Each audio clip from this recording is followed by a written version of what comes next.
Alors c'est une question très intéressante et qui rejoint des travaux que j'ai faits il y a déjà maintenant longtemps. J'ai bien expliqué qu'on avait une sphère ORL protégée par l'anneau de Waldeyer. Et donc les amygdales qui nous embêtent le plus, c'est les palatines, mais on a aussi les pharyngées, les linguales, les végétations adénoïdes et les neurones d'Eustache. Quand les végétations adénoïdes poussent trop chez un enfant, on peut les retirer, ça pose pas de problème, il en reste toujours assez. Par contre, les amygdales, dans certaines pathologies, deviennent anormales, fabriquent plus d'IgA que ce qu'elles font d'habitude, qui est des IgG.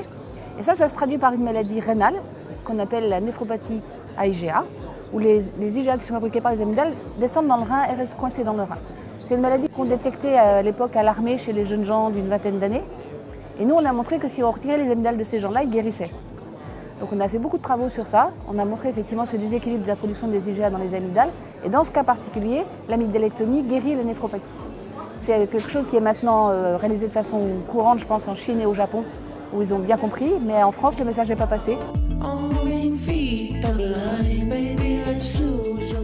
Alors l'appendice, ça reste un organe un peu mystérieux. Il n'y a pas énormément de travaux dessus. Clairement, quand on regarde un appendice, ça gros comme un petit doigt, un appendice. Quand on coupe, c'est ce que je vous ai montré, c'est vraiment plein de tissus lymphoïdes. Et surtout, il y a plein d'antigènes alimentaires ou de l'environnement qui peuvent venir dans cette espèce de petits impasses, là. Donc effectivement, si la flore est déséquilibrée, on peut avoir une inflammation qui se met en place à cet endroit-là et qui est plus contrôlée. Donc peut-être qu'avec les progrès de la gestion du microbiote que j'ai évoqué à la fin de mon exposé, on saura comment faire rentrer les choses dans l'ordre. Sinon, effectivement, on peut retirer l'appendice. C'est un peu comme les amygdales, si vous voulez. Il y a tellement d'autres tissus lymphoïdes à côté qui peut jouer ce rôle que si on en retire un petit bout, c'est pas très grave. Moi, je pense qu'il faut plutôt faire un bilan inflammatoire systémique pour savoir s'il y a ce leaky gut qui accompagne ça. Et si on trouve des signes d'inflammation systémique, il faut d'abord faire rentrer ça dans l'ordre et peut-être l'appendice va rentrer dans l'ordre. J'élabore, hein, je n'ai pas d'argument factuel. Oui, donc c'est vraiment. Et donc peut-être qu'on peut réussir effectivement à faire rentrer les choses dans l'ordre avant d'aller jusqu'à la chirurgie. Mais si on va jusqu'à la chirurgie, le reste du tissu lymphoïde est suffisamment abondant. Et puis c'est un système dynamique qui peut aussi éventuellement prendre plus d'ampleur à un autre endroit pour rétablir l'équilibre.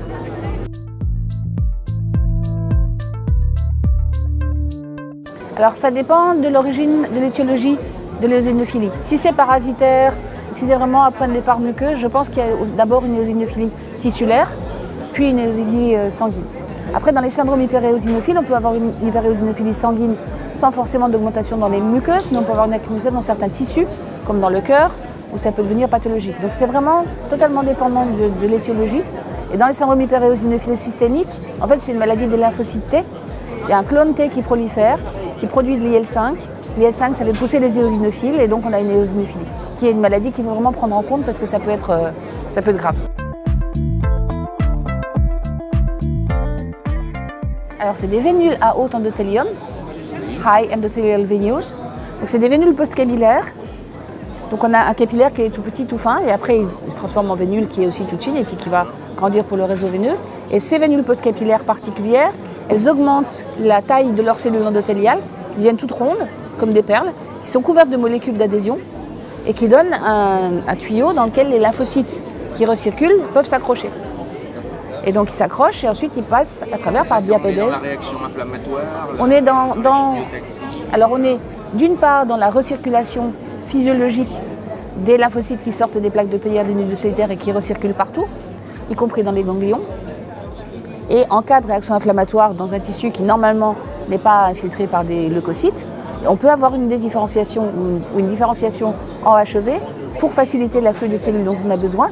Et quand ça sera rentré dans l'ordre, les vénules vont redevenir avec un endothélium plat et moins riche en molécules d'adhésion. Si vous voulez, on fait un vaisseau en velcro parce qu'on a besoin d'accrocher des trucs.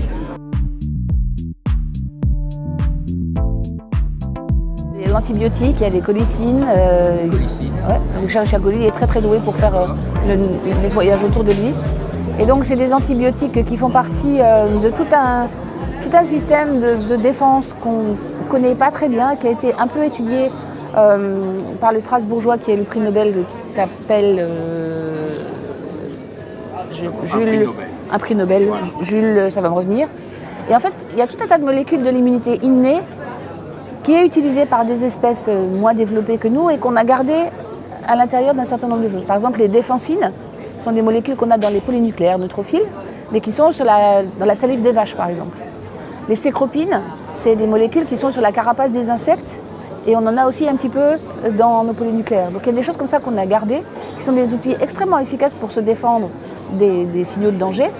Il y a aussi sur la peau des grenouilles, qui vivent dans des endroits qui ne sont pas forcément très propres. La magnénine, qui fait que la grenouille est un petit peu gluante, en fait elle est recouverte d'une couche de protection antimicrobienne.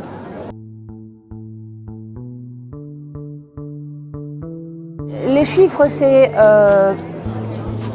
1000 milliards par personne et les travaux sont encore en cours. Là, je vous ai montré un espèce de dendrogramme qui montre dans les différents territoires où on a prélevé des échantillons et on a fait ces analyses de biologie moléculaire, ce qu'on a trouvé comme espèces. On continue de découvrir des espèces qui n'étaient pas encore dans la taxonomie. Parce qu'en fait, si on parle du microbiote intestinal, la flore intestinale, si on la cherche dans les selles et qu'on fait des cultures bactériennes, en fait, on fait pousser le petit pourcentage de bactéries encore vivantes parce que ça sert surtout à éliminer les bactéries mortes. Par contre, si on garde l'ARN ribosomique 16S de ces espèces-là qui est toujours là, on se rend compte que la diversité est énorme. Donc on n'a pas fini.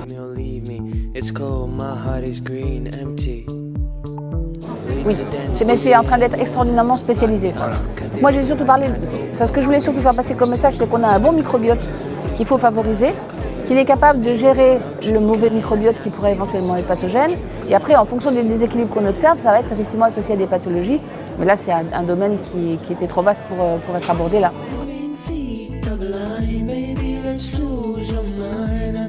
Et bien, la bonne inflammation qui permet de se défendre, et ensuite tout rentre dans l'ordre.